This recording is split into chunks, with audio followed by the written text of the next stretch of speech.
Today I talk about women and TNA. Trust me, they're two separate subjects this time. I'm Chris Wolvie with the Wrestling Blog, who always tells it like it is.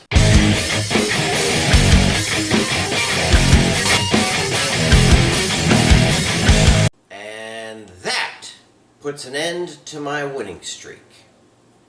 Though I'll admit that it was better having Phillip Brooks interfering after the cash-in rather than during the ladder match. That NXT title match, however, was all sorts of BS in my opinion. Oh, and I meant to do this last week, but considering what happened in Pennsylvania the day before, I decided no one wants to hear an old man argue about pro wrestling for a while. Well, anyway, let's talk about the ladies, shall we? You know, ever since they stopped calling themselves divas, I've had a lot of respect for the women of the WWE. Far more than the days of the mud pit matches and lingerie pillow fights, for certain. And now that there are not one but two women's championships to vie for on the main rosters, the revolution that started with Paige, Charlotte Flair, and Becky Lynch coming up from NXT has definitely paid off.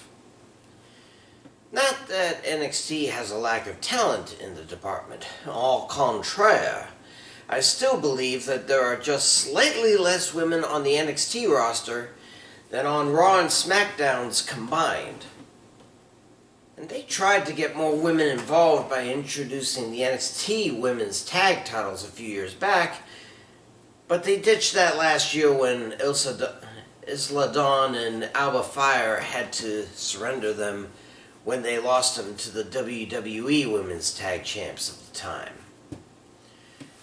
They made up for it recently, though. I introduced at Stand and Deliver the Women's North American Championship, the first ever secondary individual title for women in the WWE. And everybody loved the idea, as did I. Like I said, anything to give the glut of ladies in NXT more chances of greatness. But with the dawn of that title came rumors of others. Where does that talent wouldn't mind at least one secondary title for women on the main rosters? Of course, having two brands would have to be two, right? And the rumors spread about a possible women's Intercontinental title for Raw and a women's United States title for SmackDown. This is obviously an answer to not just the women's North American title, but also the TBS title in AEW.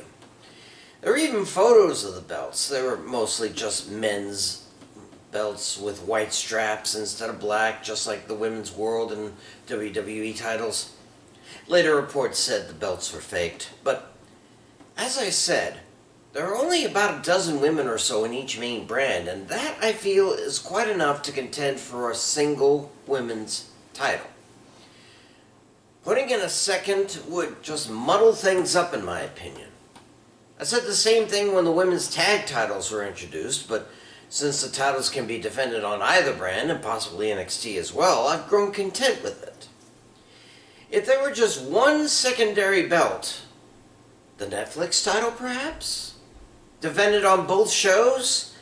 I'd be fine with it, but not one of each, for crying out loud. Or we can wait for TNA to finally merge with the WWE and become the new Evolve. Yeah, it seemed only 20 years or so ago when Total Nonstop Action Wrestling was the next contender to try to knock WWE off its throne. Didn't start well, what with their weekly show being on pay-per-view to start.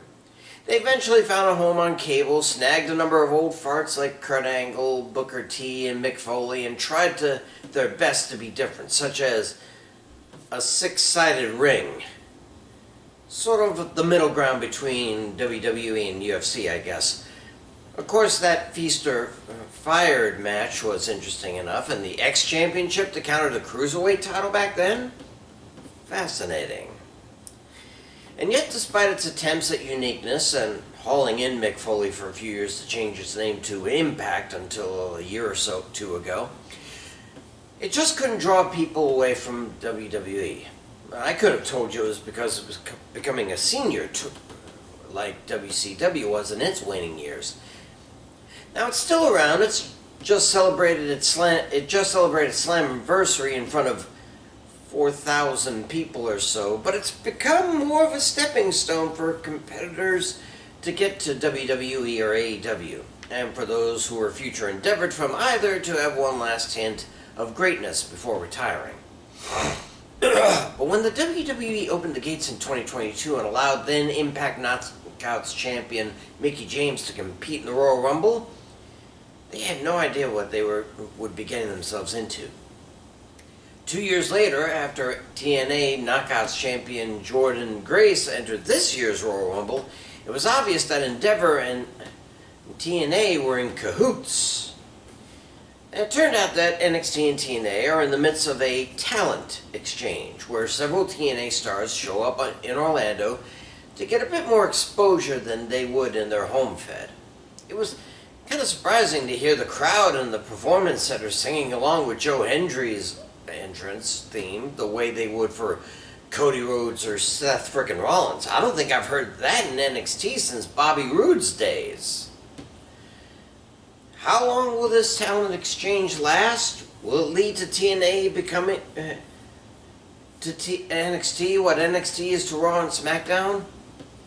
You know, quite frankly, I'm looking to see whoever is Knockouts champ at the 2025 Rumble actually win, challenge the NXT Women's title, and unify the two.